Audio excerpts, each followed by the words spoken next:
I am going to make shrimp fried egg. I have just marinated the shrimps with Himalayan rock salt, Chinese cooking wine, 绍兴酒, Seri-Aji.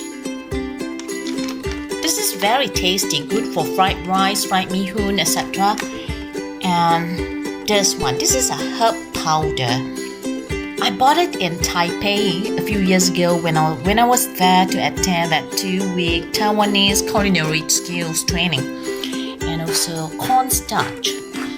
I have also added chilies, garlic, chopped carrots, onion. That's it.